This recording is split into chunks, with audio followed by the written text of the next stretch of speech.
Hey everyone, Josh Taylor here from CE Podcast. Thank you so much. I'm so happy to be back. It's been a little bit, so we had a big power outage, which kind of prevented anything from happening, along with the fact that I ended up getting pretty sick. So it's good to be back, though. It's good to be back. So to kick it off, what we wanted to talk about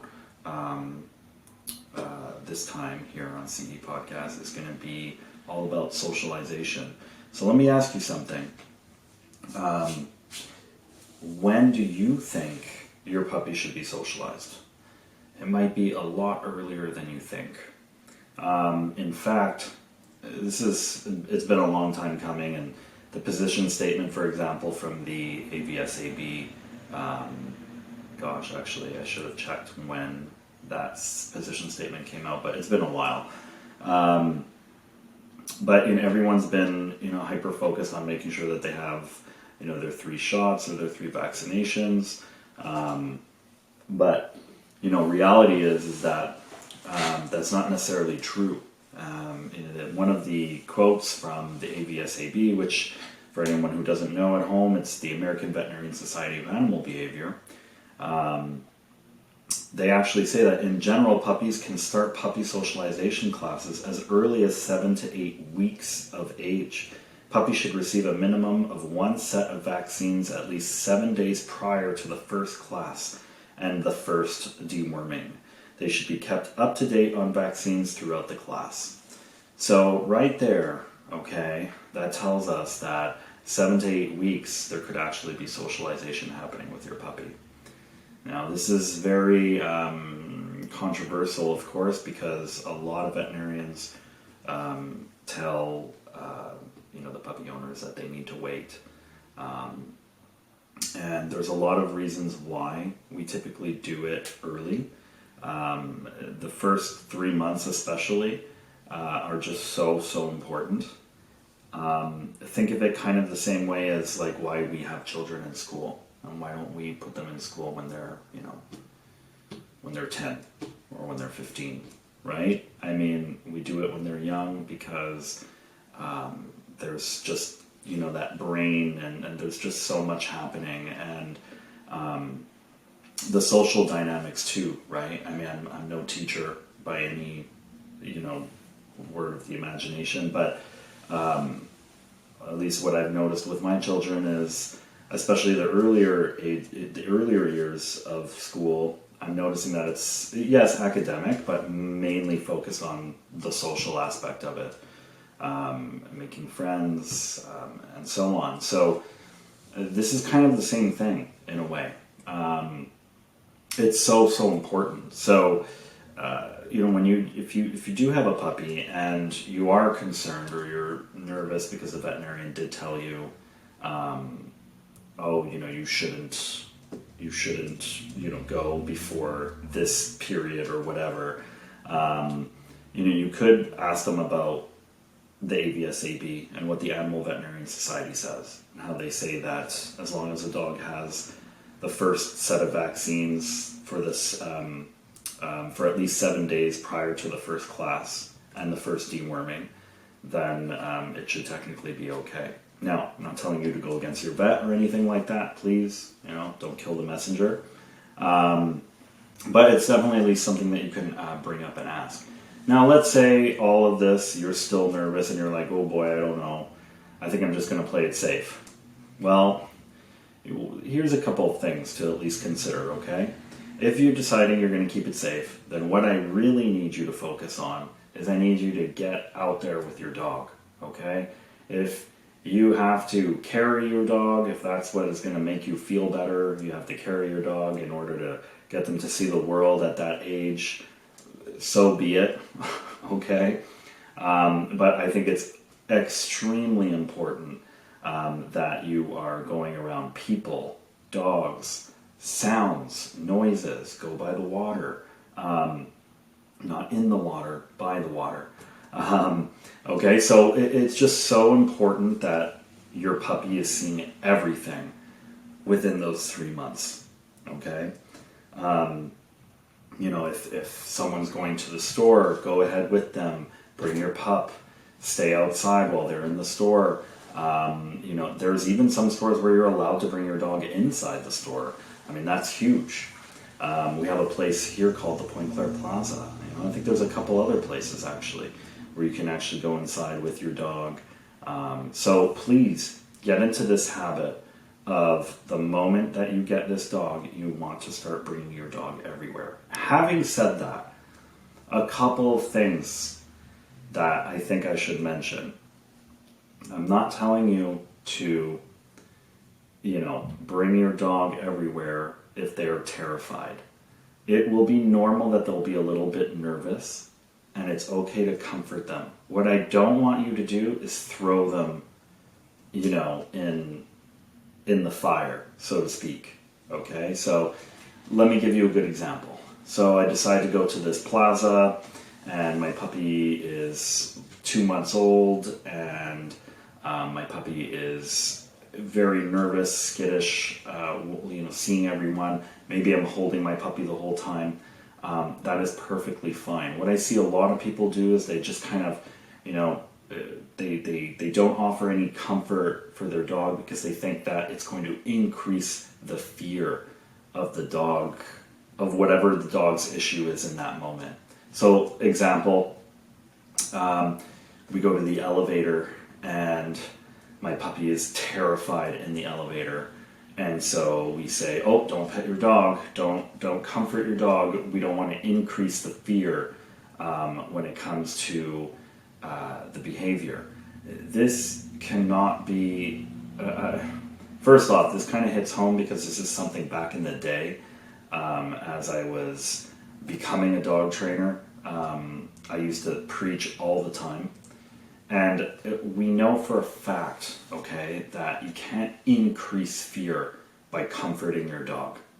All right? So I think that that's something to really, really remember, because you will say it to yourself often with your puppy, and it is something that you should know is not going to happen.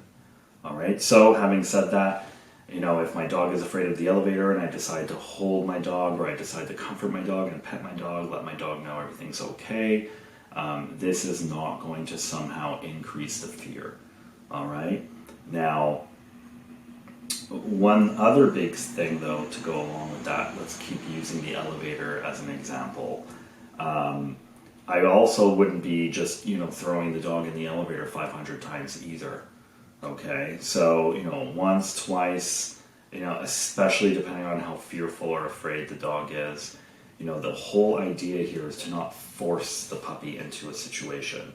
Okay, I understand that you might be holding the puppy, so it's a little different, but, I'm just trying to give you just an idea here that when it comes to that exposure, you want to do it in a nice, calm state where your puppy is feeling rather comfortable.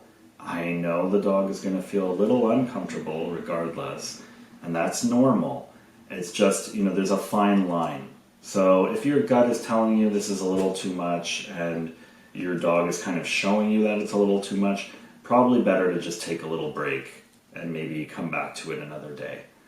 One other big thing that I will just kind of mention with the puppy socialization, the exposure, so on, is letting your puppies play with other dogs. So this is so important. This is how they learn, right? So when you have other puppies together, especially, you're going to see different personalities. Some might be a little bit more vocal than others. I get a lot of concerns, a lot of people asking me, is this normal? Is this fine? Most scenarios are fine.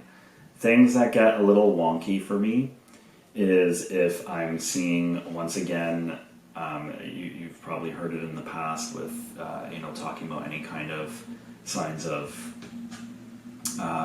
reactivity or timidness. So what I'm looking for is when they are playing, if there's stiffness, a little bit of growling here and there is super normal. Okay, they're just vocalizing, so don't jump on that.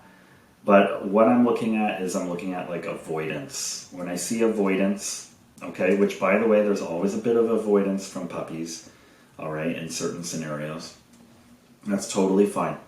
You just want to make sure that we are actively going into those pockets of fear and just dissecting a little bit at a time.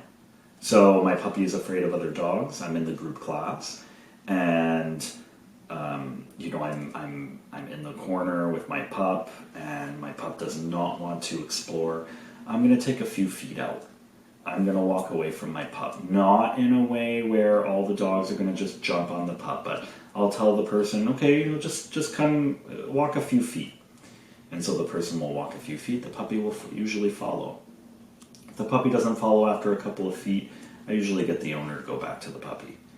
Because again, this is supposed to be a fun, exciting time, and we're not here to make the dog more fearful, right? Use rewards, use treats, especially at this age when they're young. Their mealtime is by far the best type of food that you could be using. So I'll just use whatever they're eating, their kibble. If you're on raw, then use the raw meat, the food, whatever. Preferably not in the group class, obviously, but use whatever you're using as meal times, basically, is what I'm trying to get at. You don't have to use extras at the moment. They will gladly eat the kibble or food that you're using for meal times.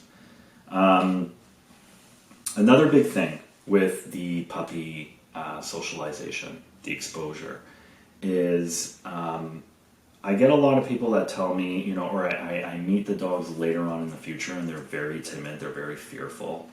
And typically people will, I've noticed a common trait where people will tell me like, oh, when he was a puppy or when she was a puppy, people would tell me like, oh my gosh, like your puppy's so calm, your puppy's so quiet. I want you to look out for that, okay? I'm not saying that it's not normal for your puppy to be quiet. This is great. What I am looking at though is how quiet. There should be some curiosity, like any child, any toddler. So if you're noticing that your puppy is just kind of staying in that position, not wanting to explore, I think it's very, very healthy and important that you help push him a little bit, okay? Now I said the word push, okay, I'm not saying literally, I just really mean that like a little bit of healthy pushing, okay? So a good example is like my son didn't want to go to school on the first day, and he really wanted to make sure that one of us was there to kind of accompany him at the beginning because he was so terrified. And it was happening no matter what. Like, buddy, like you have to do this. This is what's happening. And so that's kind of what I mean. I don't really mean that you have to be forceful, of course. I just mean that this is something that is non-negotiable. Like it's going to happen. So I want you to try to kind of have that mindset. Like it's important that you meet people. It's important that you meet dogs. Not physically, just exposure-wise. It's important. That is by far the most important. Everyone is focused on the contact in socialization, period. And yes, don't get me wrong, there's room for contact. I'm not saying that it's not important, but it's not as important, in my opinion, as just the sheer exposure of seeing and hearing and just kind of going through those motions. Okay, I think it's very, very, very important. I'm sorry I'm not necessarily feeling 100%, so I'm sorry if my voice is sounding a little off. But I just wanted to at least kind of get into a little bit of that puppy socialization statement from the AVSAB, just stating that you can in fact socialize your dog at a younger age. Wonder if you have any questions or comments about that. Okay, so look it up, AVSAB. Just type in position statement on puppy socialization and it'll pop up. And tell me what you think. All right? Thank you so much. Have a wonderful, wonderful week. I am so happy to be back. I'm starting to feel a little bit better. So I will see you next week with another episode. If you have any questions, please shoot me a message, cepodcast@k9education.ca. And I'm telling you, quick little update, that room is almost finally ready. I'm almost ready to have guests. So excited. Thank you, thank you, thank you. I love you all, fam. Take care. Bye.